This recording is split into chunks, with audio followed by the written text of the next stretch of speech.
semente. Então, você que já chegou, vamos estar orando por aqueles que ainda vão se fazer presente nesse momento. Eu vi que a missionária Jaine, ela já está conosco, né? Vê-la ali, paz do Senhor Jesus, amada. E assim vamos orar. Vamos elevar o nosso pensamento ao Senhor. Pedir que o Senhor, Ele tome a direção dessa live, dos nossos corações e das nossas mentes. Amém? Em nome de Jesus.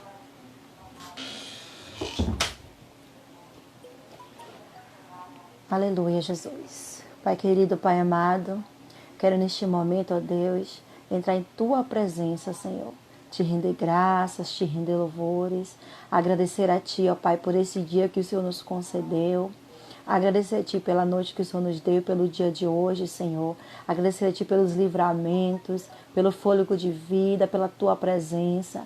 Por o Senhor ser aquele, Pai, também que está cada dia fortalecendo e sustentando a Tua igreja, Senhor. Ó Pai, toma em Tuas mãos cada vida que se faz presente nesse momento, nesta live, Senhor. E aquelas que ainda chegarão, Pai. Toma em Tuas mãos cada mente, cada coração, que esteja assim cativo o Teu Santo Espírito, ó Deus. Toma em Tuas mãos também a missionária Jaine Rosendo, Pai. Toma a Tua serva. Continua assim, Pai, fortalecendo a sua fé, derramando graça sobre ela, derramando poder, derramando, meu Pai, saúde, derramando sabedoria do Teu Santo Espírito, ó Pai. Toma em Tuas mãos, Senhor, as nossas vidas. Toma esta live, Pai, em Tuas mãos. E cada família que está participando, Pai. Cada um que está assim representando a sua família, que o Senhor assim abençoe. Que o Senhor cubra, Pai, com toda sorte de bênçãos, meu Deus. A Senhora, eu te agradeço nesse momento juntamente com a Tua igreja, Pai. Em nome de Jesus. Amém. Amém, queridos. Mais uma vez estamos aqui em mais uma live. Para você que chegou, seja muito bem-vindo. Estamos nessa conferência missionária durante todo esse mês de setembro, para a honra e glória do nosso Deus, com o nosso tema Povos, Tribos e Nações, né? Uma semente há na terra. Bendito seja o nome do Senhor, que a boa semente, né, que é a palavra do nosso Deus, ela possa achar guarita no seu coração, ela possa achar morada, que a boa semente, que eu e você, possa produzir frutos, né, sobre as vidas, em nome de Jesus. Eu quero deixar aqui mais uma vez a nossa divisa que está em João 12, 24, que nos diz: na verdade vos digo, que se o grão de trigo caindo na terra não morrer, fica ele só, mas se morrer, dá muito fruto. Bendito seja o nome do Senhor. Então essa é a palavra do nosso Deus, que eu e você possa ser essa boa semente, possa ser esse fruto para a glória do nome do Senhor Deus. Amém? Eu quero, nesse momento, eu vou estar convidando, né, a missionária Jaine Rosendo para estar fazendo parte conosco. Ela é de Jocum, Maringá, né, do estado do Pará. Ela trabalha com evangelismo e treinamento. E hoje ela vai trazer para as nossas vidas o tema de hoje é sobre os refugiados da Grécia, né? Ela vai estar assim sendo um instrumento nas mãos do Senhor, trazendo essa palavra que eu creio que trará crescimento e derramará graça sobre os nossos corações. Eu vou convidá-la aqui agora, só um minutinho.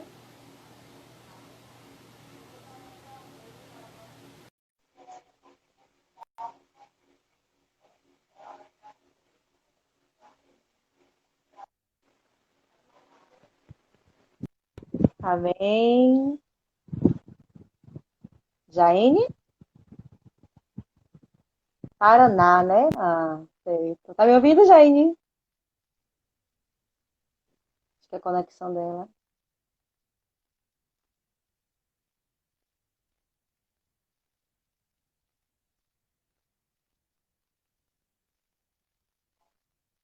É a conexão, será?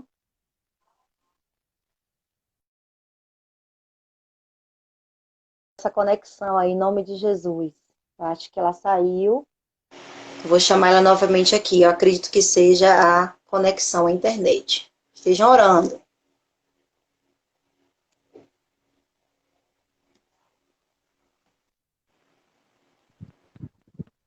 Paz do Senhor, Amém. Agora eu tô te tá me ouvindo. ouvindo? Missionária Kelly.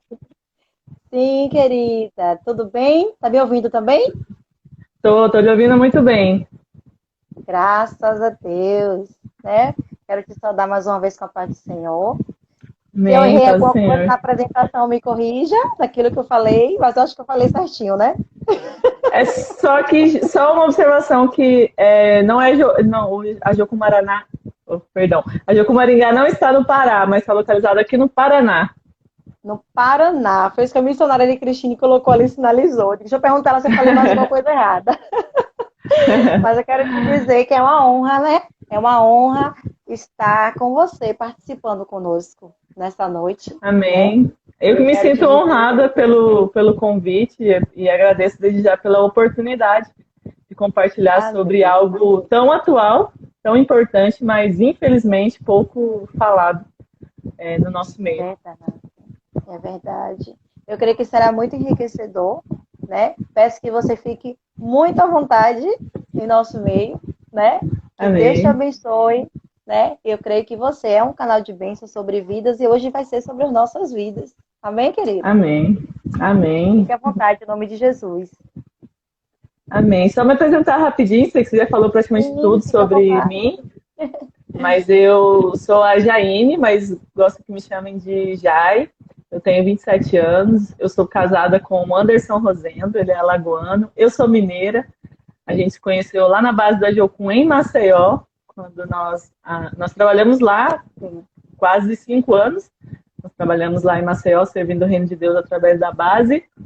Em 2019, nós nos desligamos da base de Maceió, seguindo a direção de Deus para as nossas vidas, e aí iniciamos uma preparação, até então, para ir para a Espanha, né, trabalhar com também refugiados, trabalhar com implantação de igreja, com evangelismo, mas ainda nós entendemos que não é o tempo, e orando, Deus nos direcionou para virmos aqui para Maringá, para continuar nos capacitando, aprendendo e servindo também o reino de Deus aqui através da base da Jocum Maringá. Então, é um pouquinho resumidamente sobre mim. Amém, amém. Glória a Deus.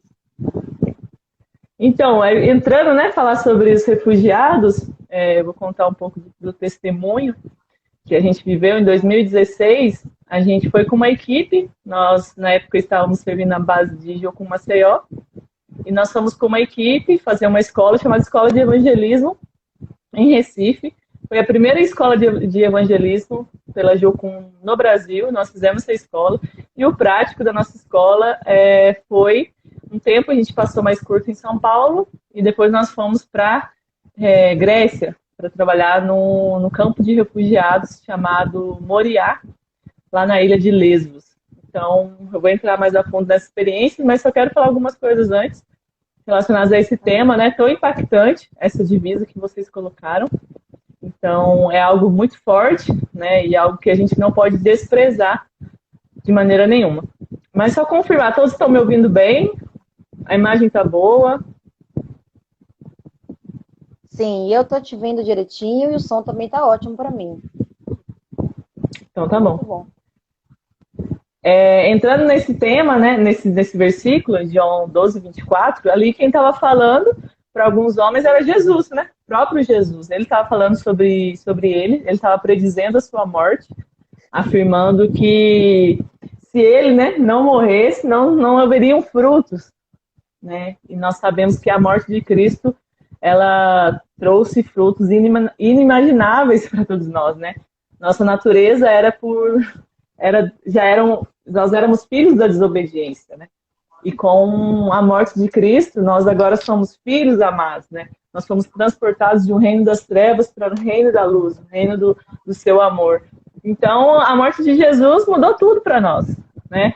Nós temos salvação sem mérito algum, nós temos perdão sem mérito algum, nós temos justificação sem mérito algum. Então, quantos presentes, né, nós ganhamos em Cristo Jesus? Eu estou falando de presentes realmente valiosos, não estou falando de dinheiro, de bens materiais, né? Porque isso pode ter ou pode não ter. Isso não é onde deve estar o nosso coração, né? Mas que presente nós herdamos com a salvação, com a morte de Cristo. E quando se trata disso, para as nossas vidas, aplicar isso nas nossas vidas, nós precisamos morrer para o nosso eu, morrer para a nossa vontade, para que outros sejam alcançados através da morte de Cristo. Né? Nós não somos os salvadores, mas nós somos os agentes da mensagem da salvação. Né? Jesus poderia fazer tudo sem nós, mas ele escolheu, por algum motivo, fazer através de nós e apesar de nós. E isso sempre vai haver renúncia, precisa haver a morte para o eu. Né? E, infelizmente, são poucos que estão dispostos a renunciar, a morrer para o eu, para que frutos sejam gerados. Mas eu te garanto que isso não vai trazer bênção nenhuma, benefício algum para a sua vida. Eu entendo que a nossa vida só é plena como um todo quando nós estamos debaixo da vontade de Deus, que ela é boa, perfeita e agradável. Apesar de passar por muitos momentos de desconforto, mas nós somente estamos seguros nele, né? Fazendo a vontade dele, obedecendo aos seus mandamentos. A palavra diz que aquele que ama a Deus obedece aos seus mandamentos. Né? Então, essa é uma característica daqueles que afirmam amar a Deus acima de todas as coisas. Então, nós precisamos morrer para o nosso eu. Eu creio que algumas pessoas que já passaram por aqui, talvez já falaram sobre isso, outras que vão falar sobre isso, e precisa acontecer. Nós precisamos morrer. O velho homem, de fato, nós tínhamos uma identidade que foi morta, foi afogada no batismo como sinal da nossa fé. Né? O batismo é uma confissão, um sinal da nossa fé em Jesus. Mas nós temos uma luta interna acontecendo dentro de nós, que não quer fazer as vontades de Deus, não quer se sujeitar à palavra de Deus. Essa luta, essa militância, né, entre a carne e o espírito, como Paulo fala muito bem. E morrer para o nosso conforto, né, para aquilo que a gente acha que é melhor para nós.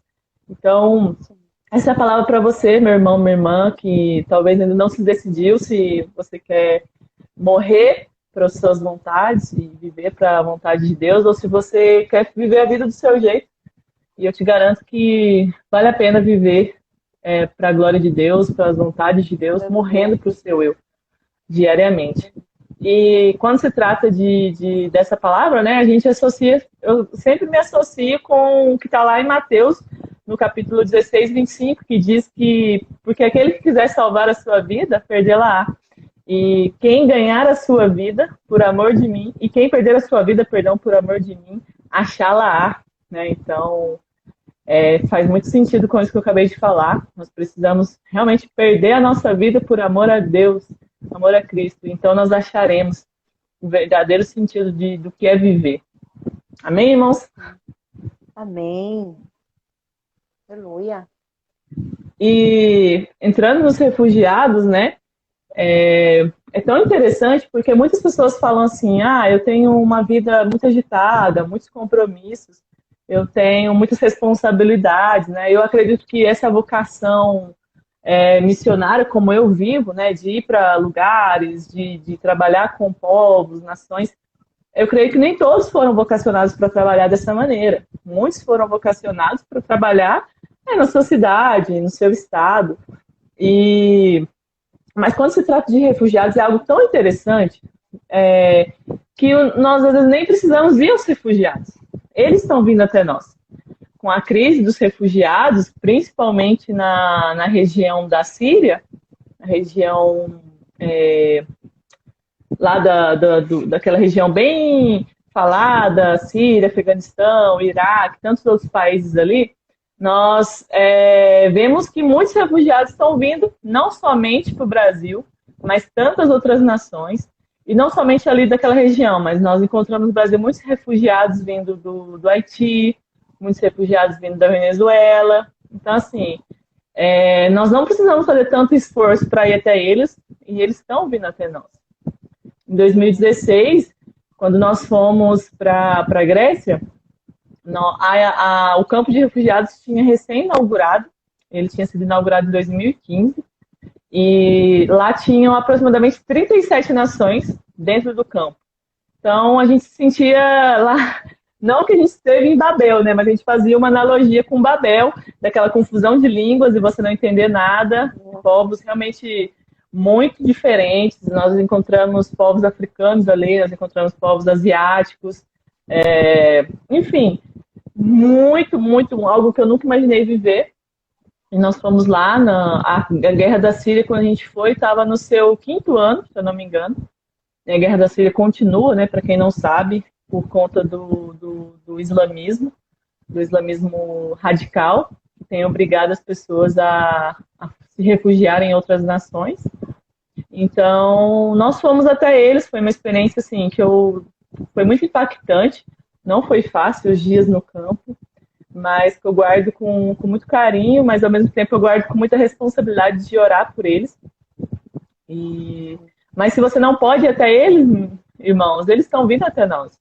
Eu acredito que talvez no centro da sua cidade você encontre com pessoas de outras nações que estão se refugiando, tentando ganhar a vida no Brasil, trabalhando, vendendo alguma coisa. Então, eles estão perto da gente. E qual é a nossa responsabilidade diante disso? É morrer para o nosso eu e anunciar o evangelho para essas pessoas. Nós precisamos pregar o evangelho. Paulo diz que ai de mim se não anunciar o evangelho, né? Às vezes a gente acredita que o pregar o evangelho é só para quem tem vocação da pregação. Mas não, o ide e o fazer discípulos e pregar o evangelho é para todos, é um mandamento que Jesus deixou, né? Amém? Tá tranquilo de entender? Eu tô falando muito rápido, tá compreensivo? Tá bem, tá ótimo. Amém. Que bom. E só vou dar um panorama dos refugiados rapidinho. É algo que as pessoas, infelizmente, como eu falei, não se fala muito dos refugiados na mídia. Se você procurar na internet, você vai achar até coisas, mas você não vai achar tantas coisas. E é uma coisa muito abafada, né? Quando se fala, você vê uma notícia muito esporádica, de repente não tem mais nada. E é muito triste isso. E eu quero também trazer os refugiados como motivo de oração para nós, como igreja, constantemente estarmos orando por eles. Imagina, você está na sua casa, você, irmã, mora em Salvador, né? Sim.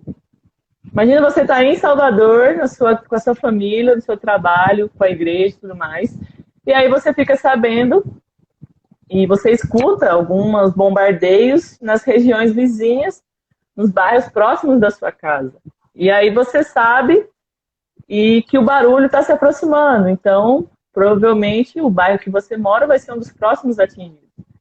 E aí você tem que pegar a sua família correndo, né, às pressas, sem pegar documentos, sem pegar roupa, nada, e sair com eles como única forma de sobrevivência. E aí você sai, você não sabe para onde você vai, você só precisa ir para um lugar em segurança, mas você não sabe que lugar é esse, quantos quilômetros de distância esse lugar está de você, mas também você precisa ter recursos, porque os refugiados, os que faziam a travessia, porque assim, os refugiados, principalmente da região asiática, como eu falei, Síria, Iraque, Afeganistão, eles fazem o percurso a pé até a Turquia. A Turquia é praticamente o último país da Ásia antes de fazer a travessia para a Europa.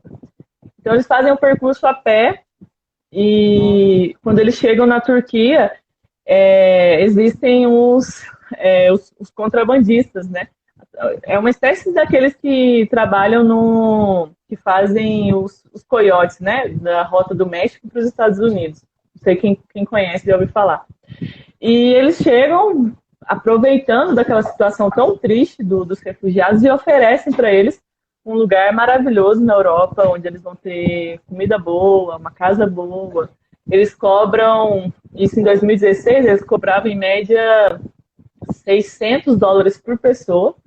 Então a gente percebia que quem atravessava mesmo era alguém que tinha alguma condição de vida, né? Então eles eram enganados e ao atravessar eles chegavam nessa ilha de Lesbos, na Grécia, e lá eles eram levados para um campo de refugiados, que antigamente era uma prisão abandonada, e lá eles não são nem ao menos reconhecidos pelo seu próprio nome. Então eles recebem um número, esse número é de identificação, lá eles recebem um kit de agasalhos, eles recebem cobertores, e aí eles vão morar em um lugar, assim, totalmente inadmissível, precário de vida, dividindo Nada que foi proposto a eles, né? nada do que foi proposto a eles, um Principalmente container, eles vão morar no container, dividir o container com sei lá quantas pessoas, sei lá quantas nações, e vivendo perigo de vida todos os dias, até um dia, quem sabe, receber uma carta de asilo em algum país da Europa. Né? Então, é meu basicamente pai do essa céu. situação. No auge da crise, muitos refugiados conseguiram entrar. E os países que eles mais conseguiram entrar foi Alemanha, França, alguns conseguiram chegar na Espanha e outros países assim, mas principalmente a Alemanha. Se você for conversar com alguém da Alemanha, alguém da França, vão falar que tem muitos refugiados que eles conseguiram entrar para lá. Mas aí, quando a Europa percebeu que estava entrando muita gente, então eles fecharam as portas, né? E desde então, o processo do asilo na Europa é muito demorado. Muito demorado assim. A gente conheceu famílias de pai, mãe, vários filhos que estavam, na época, esperando 8 meses, um ano, para poder ter o asilo e poder entrar com sua família para a Europa, na Europa. Nossa. E está agora, então, em segurança, livre da morte mesmo, porque se eles ficassem, corriam o risco de serem mortos. E nós conhecemos histórias de pessoas, familiares, que morreram, foram mortos pelos grupos terroristas, e é muito triste. Eu lembro de uma família, eram várias irmãs e a mãe, e quando eu não falo muito, não falo fluentemente o inglês, consigo entender muito. Nós tínhamos na equipe 3 tradutores, então quando a gente queria conversar mais, a gente chamava desses tradutores. E conversando com essa menina, né, ela disse que o pai dela tinha sido assassinado pelo grupo terrorista e que se elas não fugissem, elas seriam as próximas, né? Então é uma situação muito triste, desumana, que a gente não tem nenhuma noção, mas que está acontecendo nesse exato momento em vários países, não somente da Ásia, mas da África também, como o Sudão do Sul, é onde tem muita guerra também, por conta de grupos terroristas, e também por conta da fome. Muitos refugiados estão fugindo da fome também. Muitos refugiados estão fugindo de perseguições religiosas. Isso é real, isso acontece.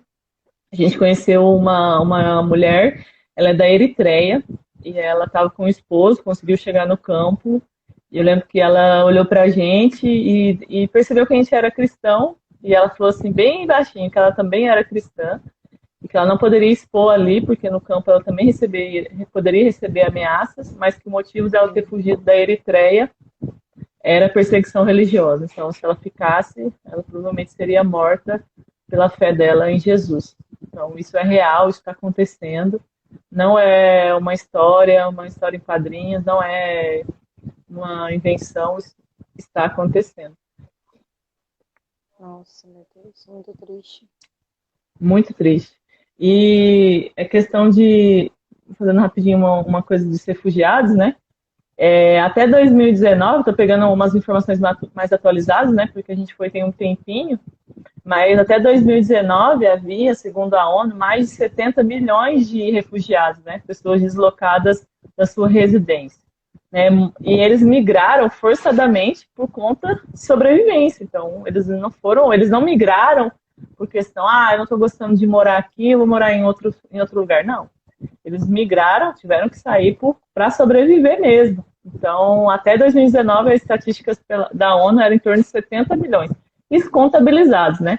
Nós sabemos eu acredito que existem muito mais, que infelizmente muitos não entram nessas contas, enfim. E um dos principais motivos que geram, né, as pessoas em situação de refúgio são as guerras, perseguições políticas, religiosas, étnicas, fome ou catástrofes naturais também, como terremotos, maremotos. Tudo isso pode acarretar ao refugiado, uma pessoa que precisa se refugiar a outro país para sobreviver.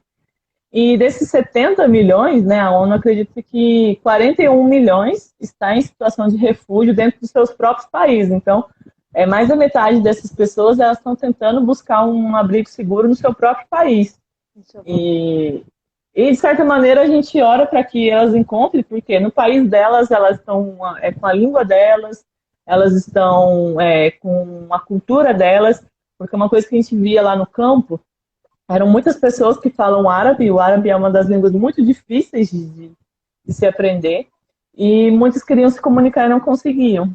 Né? Alguns refugiados, os primeiros que chegaram, muitas agências, não só missionárias, mas como agência de médicos e outras de professores foram enviados para o campo. Então, alguns refugiados, ao chegarem, fizeram curso de inglês. Então, alguns já sabiam falar o inglês, mas a maioria não conseguia se comunicar na língua que não fosse a deles. Então, quando a gente pensa de pessoas que estão refugiadas em outras cidades do seu próprio país, nós oramos para que elas encontrem segurança, porque elas estão no seu próprio povo, né? Então elas estão familiarizadas com muita coisa.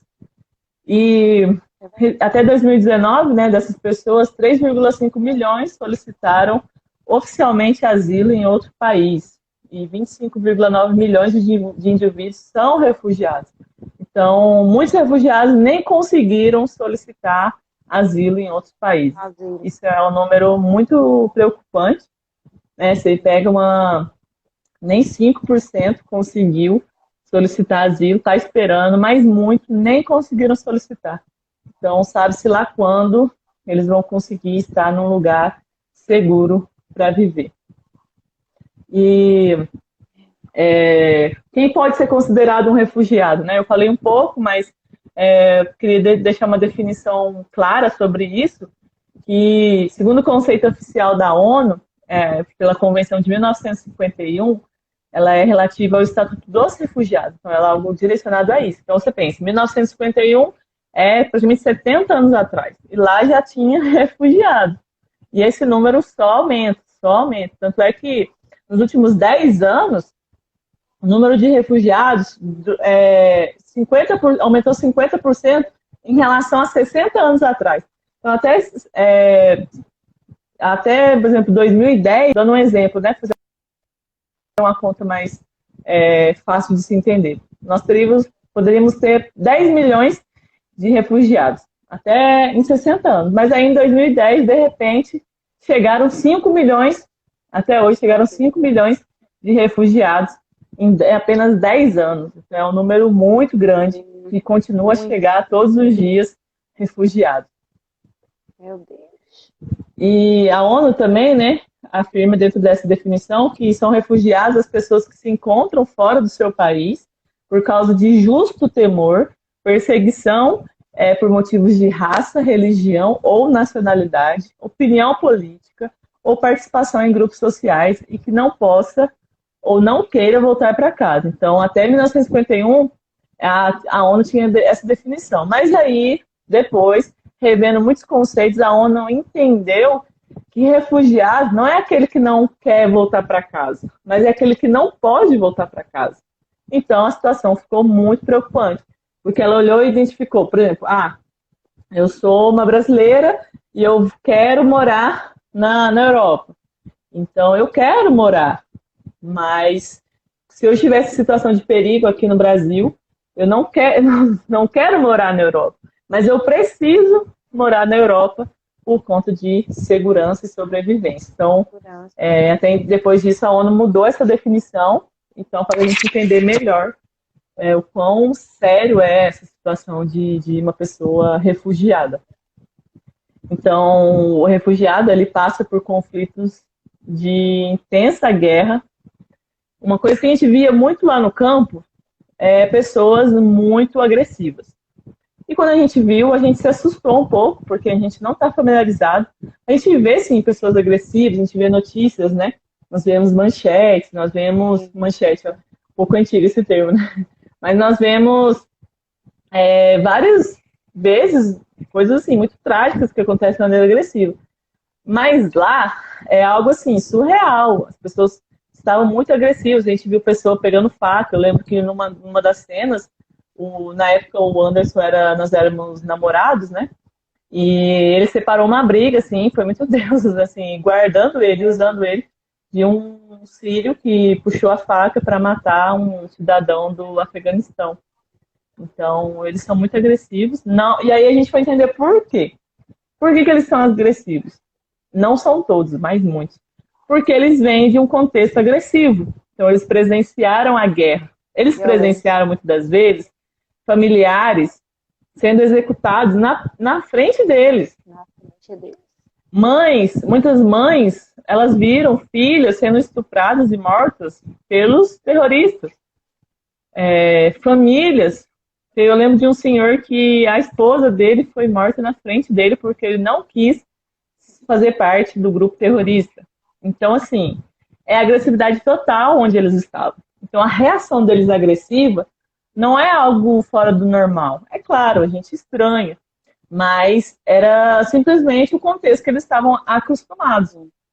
E a agressividade é tanta, e a rixa de alguns países é tão grande, que a gente via crianças da Síria pegarem pedra grande, muitas das vezes, para atacar nas crianças do Afeganistão. Isso acontecia, era muito assustador presenciar isso. Não era brincadeira, não era muitas vezes o que a gente faz quando a gente era criança, né?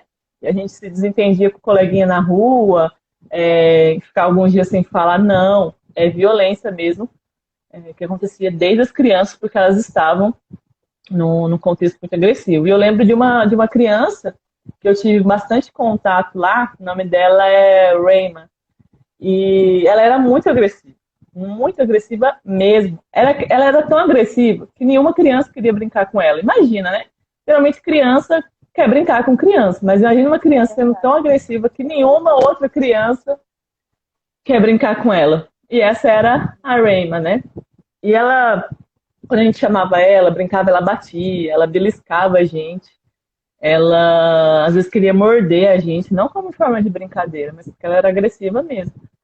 E ela era toda mal cuidada, assim, a aparência. Tanto é que quando eu vi ela pela primeira vez, eu achei que ela era um menino. Não só pelas roupas, que as roupas dela pareciam ser de menino, mas também pelo cuidado, pela roupa, pela aparência dela. Então ela era toda desleixada, assim, mas não é porque ela queria, não tinha alguém para cuidar dela, né? Isso. Ela vivia com, acho que se não me engano, os seus pais lá. E ela era tão agressiva que chegou um momento que nem eu queria ficar perto dela. E eu falei, não, vou orar, né? E eu falei assim, isso não pode acontecer. Eu vim de tão longe e eu não posso simplesmente cruzar meus braços e querer ficar longe dessa criança porque ela é agressiva. Não, tem alguma coisa aí, né? E eu saí, fui orar por ela. E eu confessei diante de Deus, eu falei assim, nem eu quero ficar perto dela. Fala algo comigo relacionado a ela.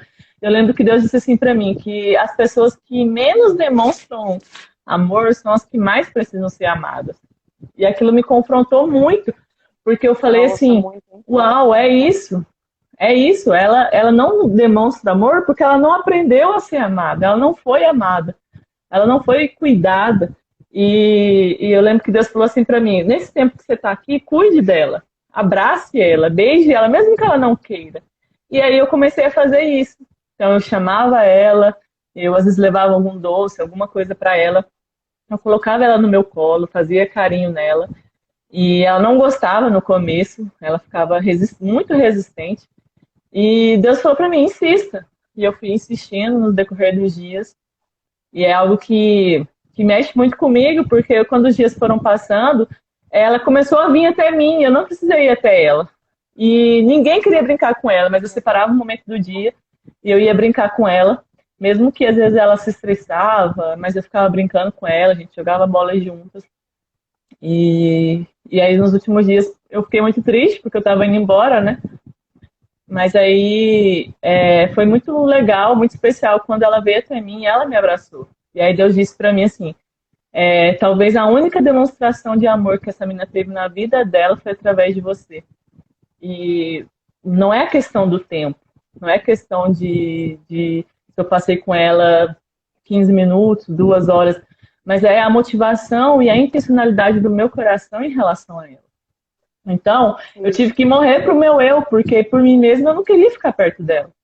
Eu não queria abraçar ela. Quando, a gente não quer ficar perto de quem está machucando a gente. Mas a gente tem que entender que até mesmo nisso tem um propósito. A gente precisa orar para essas pessoas e buscar em Deus estratégias de como amar aquela pessoa. Porque as pessoas que menos demonstram amor são as que mais precisam ser amadas.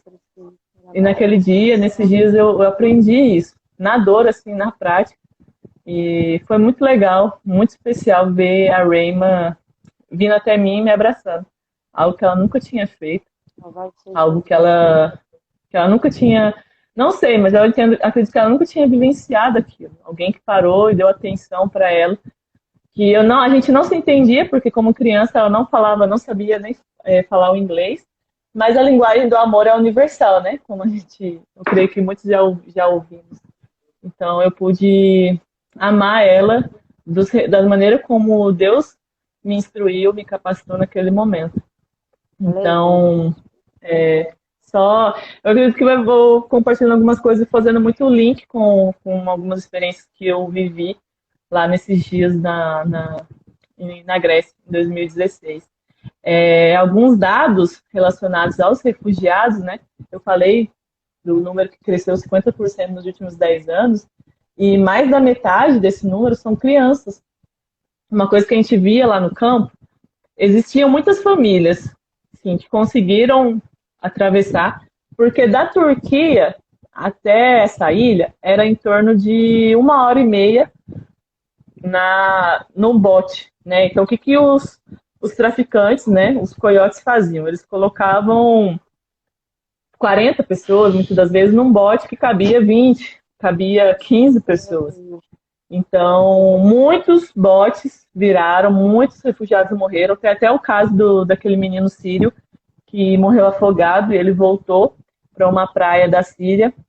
A foto dele morto na areia espalhou, foi algo que chocou o mundo. Então, muitos refugiados morreram, né, nessa travessia, porque é uma travessia muito perigosa. A gente fez essa travessia de barco. O mar é o mar Egeu, é uma água muito gelada e muito fria mesmo. Imagina, você de bote, com 40, mais 30, 50 pessoas com você, então muitos morreram. E aqueles que conseguiram chegar até a Turquia, até a Grécia, perdão, muitos chegaram, as crianças chegavam muitas vezes acompanhadas dos seus pais, porque quando você tinha uma boa condição de vida, a gente conheceu médicos lá no campo de refugiados, pessoas que tinham do bom e do melhor, mas tiveram que deixar tudo para sobreviver. Mas muitas famílias não tinham muitas condições, então o que elas faziam? O único dinheiro que elas tinham, elas pagavam para seus filhos fazerem a travessia. Então a gente tinha uma parte no campo que só era de crianças sem seus pais. E lá nós não tínhamos nenhum acesso, somente psicólogos acompanhavam essas crianças. Nós não fazíamos nenhum trabalho de evangelismo, nada com elas, porque elas eram realmente muito isoladas do campo, mas tinham muitas crianças realmente sem seus pais, né? Algumas já tinham perdido seus pais, né, durante a guerra, então muitos órfãos tinham no campo.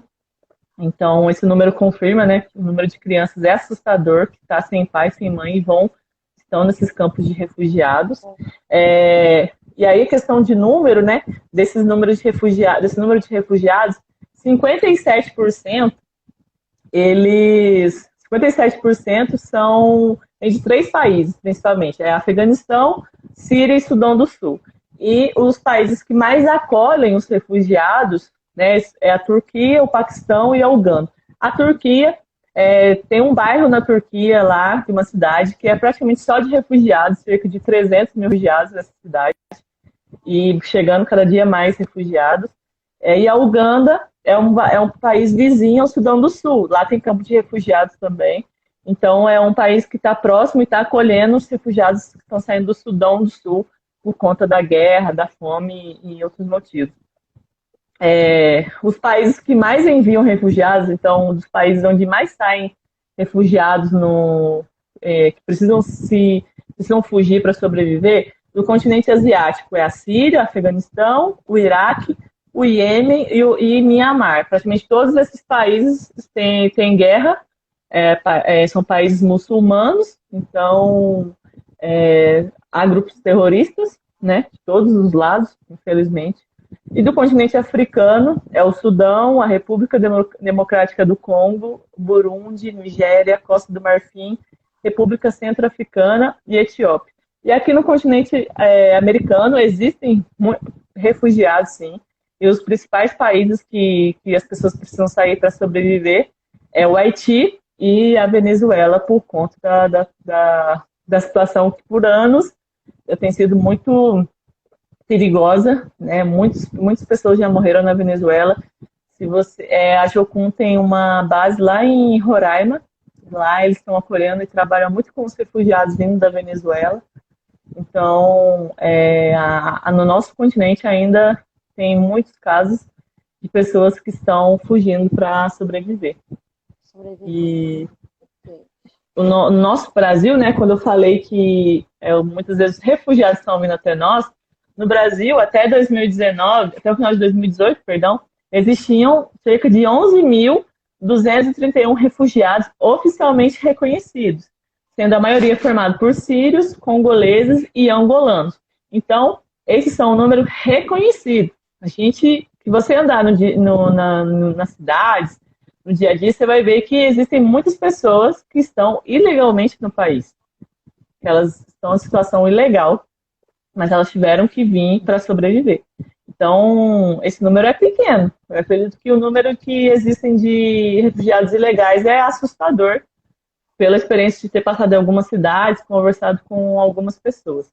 E até o mesmo ano, haviam pedidos de refúgio, de asilo no Brasil, mais de 80 mil pedidos também, oficialmente registrados. E os principais países que estão pedindo esse refúgio no Brasil são os venezuelanos, né? Os haitianos, chineses e cubanos. Chineses, principalmente por conta do comunismo, né? Então, muitos chineses estão querendo vir para o Brasil para se refugiar, para sobreviver e fugir do Partido Comunista da China. Professor. Isso. E outros dados, só para afirmar, né? Só para dar mais informações para vocês que têm nos acompanhado.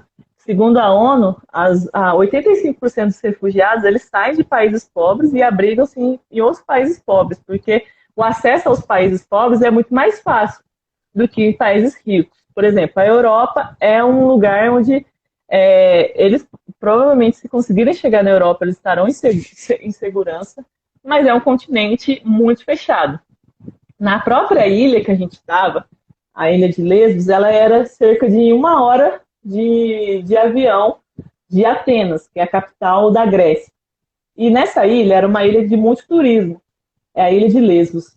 A capital é Mitilene. Paulo passou por essa ilha, tem registro, se eu não me engano, lá em Atos, Paulo passa por essa ilha. E essa ilha, pela distância de Atenas, ela é uma ilha muito bonita, mas o turismo acabou depois que os refugiados chegaram. E aí, o que aconteceu? A população da ilha se revoltou contra os refugiados. Então, haviam protestos constantemente dos gregos pedindo que os refugiados fossem embora, e até recentemente, né, eles conseguiram expulsar muitos refugiados de lá. E, assim, quando a gente chegou, a gente também era mal visto, porque nós somos os voluntários que chegaram para trabalhar para ajudar os refugiados, né? Então, pense a situação. E aí você vê o egoísmo, né? Você vê que as pessoas estavam interessadas em dinheiro, em ganhar dinheiro. E aí elas poderiam proporcionar um conforto para outras pessoas que estão passando por uma situação que a gente não imagina. Eu não imagino, porque em nenhum momento eu vivi algum perigo de vida em morar no Brasil, em morar nos lugares que eu morei. Então,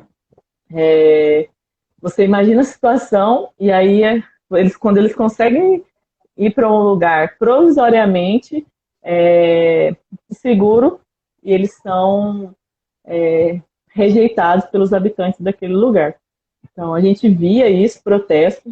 Se não me engano, uma vez a gente passou por um protesto e muitas pessoas queimando mesmo pneu, fazendo cartazes, exigindo que o governo expulsasse os refugiados de lá.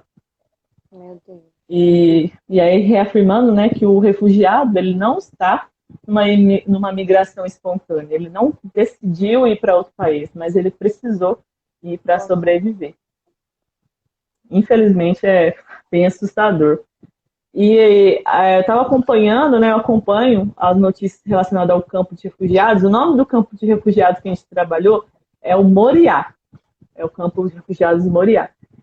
Nessa ilha, né, como eu falei, há 4 anos atrás, quando a gente foi, ele tinha 5.000 pessoas morando lá e 37 nações. A gente se sentia numa bomba relógio, qualquer momento, se eles se revoltassem, poderia acontecer algo com a gente, mas graças a Deus o Senhor sempre nos guardou, né, nos protegeu. Nós vimos muitas coisas. Nós vimos uma família que muitos falam que foi uma guerra de rivalidade de nações, né? Uma família que foi morta por conta de um botijão que explodiu na casa delas. Na casa improvisada, né? Quando eu falo de casa. Explodiu. E a mãe, a avó e o filho morreram queimados. Nesse dia nós tínhamos uma outra equipe do Brasil trabalhando no campo. Foi algo assim assustador. Todos nós tivemos que passar com psicólogos, porque foi algo que me marcou muito negativamente, né, as nossas vidas. Mas aí a situação do campo, ela só piora no decorrer dos anos, porque continuam chegando refugiados, mas imagina, todos os dias chegavam cerca de 300 refugiados, às vezes mais, às vezes menos, mas essa é a média de refugiados. Eles continuam chegando, por quê? Porque a guerra que existe. A guerra na Síria já vai entrar, se não me engano, no seu 9º ano, 10º ano, né, a guerra da Síria, e guerra no Iraque, guerra no Afeganistão. Então, os refugiados precisam continuar saindo dos seus lugares para sobreviver. Mas aí você se depara num lugar que você tem que esperar no mínimo 8 meses para talvez entrar num país da Europa. Mas imagina, se todos os dias chegam cerca de 300, mas você precisa ficar em torno de 8 meses, quantas pessoas não estão lá se aglomerando nessa situação? E até recentemente foram confirmados 32 casos de coronavírus lá no campo de refugiados em Moriá. E alguns viviam em barracas, sabe essas barracas que a gente usa para acampar? Então, alguns viviam nessas barracas. Teve refugiado que no inverno morreu de frio literalmente. Nós fomos no outono, a gente pegou cerca de 3 graus negativos, né? No outono, imagina no inverno. Então, pessoas morreram por conta do frio. E a BBC, no ano de final de 2018, ela fez uma reportagem com voluntários do próprio campo, e eles afirmaram que a situação lá está incontestável, não está sendo mais possível trabalhar lá dentro, e muitos afirmaram que até as crianças estavam tentando suicídio por conta da situação. Infelizmente. Então, muitas pessoas fugiram, muitos refugiados não puderam mais ficar por conta de violência dentro, muitos refugiados tiveram que sair por conta de estupro. Uma coisa que tinha muito do campo era prostituição, tráfico humano acontecia dentro do campo, tanto é que nós, mulheres, nós não olhávamos para nenhum homem, nós não encarávamos nenhum homem, porque era perigoso, né? Então, eu sempre andava de cabeça baixa, assim, ou quando eu olhava era coisa muito rápida. E foram dias muito difíceis, desafiadores, mas eu trago muitos testemunhos, né? E eu lembro também de uma família, de uma menina que eu conheci, e o nome dela é Fátima. Ela tinha perdido o pai dela por conta da guerra, o pai dela foi assassinado, e eu pude conversar algumas noites com ela, com o nosso trabalho dentro do campo, a gente protegia as áreas que as famílias moravam, então só podia entrar num container, naquela região, a pessoa que tinha um crachá identificando que ela morava naquele lugar. Então a gente confirmava, só entrava, só saía essas pessoas. Então, nós trabalhávamos 6 dias por semana, 8 horas por dia, A gente comia a comida que os refugiados comiam. Então a gente via muito do dia a dia deles, nós vivenciamos isso na pele. E eu pude conversar várias noites com essa menina, Fátima. E eu conversei muitas noites falando sobre Jesus. Eu falei que ele era alguém amoroso, alguém que não ia impor nada para ela, era alguém que a ama, né, que cuida dela, é um pai de amor que, embora ela perdeu o pai dela, né, mas ela tinha um pai presente, nosso Deus. Eu falei muito para ela sobre isso. E aí um belo dia a gente estava conversando e eu falei para ela, perguntei para ela se ela queria caminhar com esse Jesus. E foi muito especial porque ela disse sim. Eu não esperava, sim, e eu orei por ela. Eu não sei onde ela está hoje, mas eu preguei o evangelho para ela, foi muito especial. E a gente tem outros testemunhos também, algumas famílias que a gente pôde conversar. Nós podemos edificar alguns que estavam passando por período de dificuldade por conta da fé em Jesus. Foi muito especial, assim, né? Apesar do grande desafio que envolveu não somente financeiro, mas o desafio de ir para lá numa crise, num lugar muito perigoso.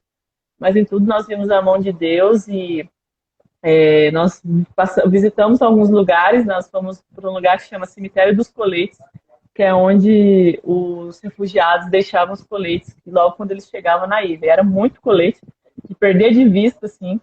A gente conheceu famílias, crianças, a gente brincou muito com as crianças, a gente falou sobre Jesus para as crianças, essas que moravam com os familiares, né? Porque eu falei que aquelas que estavam órfãos, isolados, nós não tínhamos contato. Nós pudemos conversar com outros voluntários, edificar, apresentar Jesus para alguns voluntários, e alguns voluntários se converteram, entregaram a vida deles para Jesus. Então, assim, foi um tempo muito especial. Não sei se um dia eu vou voltar, eu acredito que a situação hoje é insustentável para voltar, por conta do perigo, né? E eu conheço algumas pessoas que têm orado, têm trabalhado para voltar para lá, e eu louvo a Deus pela vida delas, que Deus as capacite, proteja, direcione todas as coisas. Mas nós não podemos deixar de orar pelos refugiados, para que Deus envie. Nós precisamos também orar para que Deus abra os nossos olhos, para que a gente possa enxergar que há refugiados perto de nós, né? Sim. Então, que a gente pregue o evangelho para essas pessoas.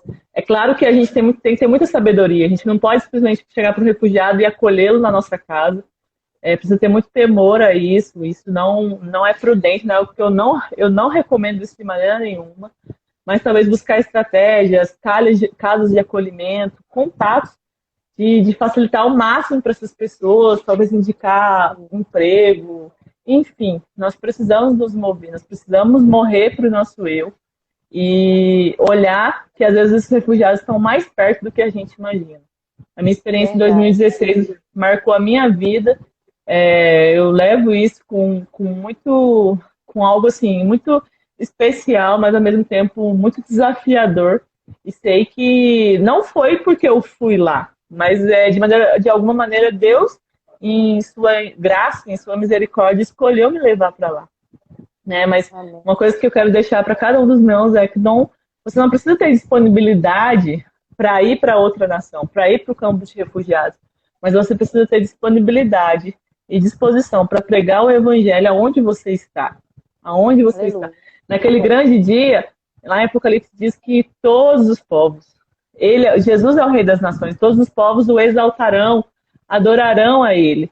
Mas até esse dia chegar, nós precisamos contribuir para que essa mensagem chegue aos outros povos, às outras tribos e a outras nações, que às vezes não está tão longe de nós, às vezes está na nossa rua, às vezes está na nossa cidade, às vezes está no nosso estado. Então, qual é a sua responsabilidade, meu irmão, diante dos refugiados? O que você vai fazer com tudo isso que eu falei? Pode ser só informação para você, né? Pode ser só conhecimento tal, legal, mas que não seja só isso, que isso gere em você ações, que você olhe para as pessoas, que você busque sobre refugiados, que você pesquise. Em alguns lugares do Brasil existem casas específicas de refugiados que estão acolhendo refugiados, existem instituições. Uma instituição que está trabalhando muito com refugiados é a Igreja Católica. Isso é bom porque eles estão acolhendo. Mas a nós, como igreja de Cristo, nós temos uma responsabilidade maior ainda com isso. Porque Cristo nos deixou essa ordenança, né? Eu lembro muito lá de que está em Mateus 24, que fala, né? Eu tive fome e me deste de comer. Eu tive sede, me deste de beber. Estava nu e me vestiste. Mas ele fala para um outro grupo de pessoas. Eu estava com fome e você não deu o que comer. Eu estava com sede e você não me deu de beber. Eu estava nu, você não me vestiu. Então, quem nós somos? Nós somos aquele que está vestindo, que não somente como forma de paternalismo, porque o que é o paternalismo? Eu dou algo para você desde que você faça algo por mim. A gente não pode trabalhar dessa maneira. Não. Nós anunciamos Cristo como maneira de, assim, Ele é a coisa mais importante que existe. Mas se eu pudesse socorrer a sua necessidade com algo para comer, algo para beber, eu preciso fazer isso. Com sabedoria, com cuidado, mas eu preciso fazer. E se você quiser caminhar com Cristo ou não, a decisão é sua. Mas eu não posso deixar de cumprir a minha, simplesmente porque você talvez não queira ou ache melhor não caminhar com Cristo. Então, nós precisamos ser o povo que acolhe, nós precisamos pregar o Evangelho, nós precisamos ver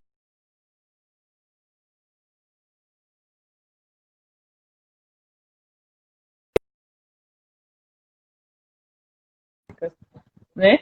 Mas principalmente as necessidades espirituais, né? Que é a salvação. Verdade. Salvar não é uma responsabilidade nossa, mas pregar o Evangelho é. Então, que você guarde isso, que você leve isso para a sua vida. Os refugiados estão próximos. E se Deus, por algum momento, por algum propósito, te capacitou e está te direcionando para ir alcançar os refugiados em outras nações, como eu conheço algumas pessoas que estão se preparando para ir para o Sudão do Sul, para a Uganda, para outros países.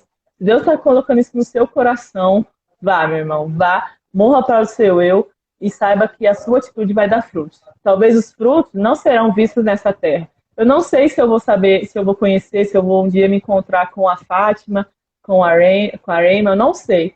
Mas eu acredito que a minha atitude, claro, não é mérito meu, mas pode produzir frutos para a eternidade. Talvez naquele grande dia eu vou me surpreender em ver a Reima e a Fátima lá e outras pessoas que eu convivi e eu preguei o Evangelho lá. Não sei, mas que o nome, que é acima de tudo, se aos meus olhos eu ver ou não, mas que eu não deixe de cumprir a minha palavra, a minha responsabilidade e que o nome de Deus seja glorificado através da minha vida, através das minhas renúncias, porque Cristo é glorificado através das nossas renúncias. Nesse contexto, como é o tema da conferência, se ele não tivesse morrido, se o grão de trigo não tivesse morrido, nós não estaríamos aqui hoje, nós já teríamos sido aniquilados, nós já teríamos sido exterminados, mas a misericórdia dele não nos alcançou. Ele morreu pagando a nossa dívida, ele nos justificou do nosso pecado. Então, nós precisamos agora morrer para o nosso eu e pregar essa mensagem por onde a gente for, assumindo a responsabilidade de sermos cristãos, pequenos cristos aqui na Terra. Amém? Vai cair a conexão, 20 segundos. Pelo menos eu concluí antes do tempo. Missionária Mas muito Jaine. obrigada.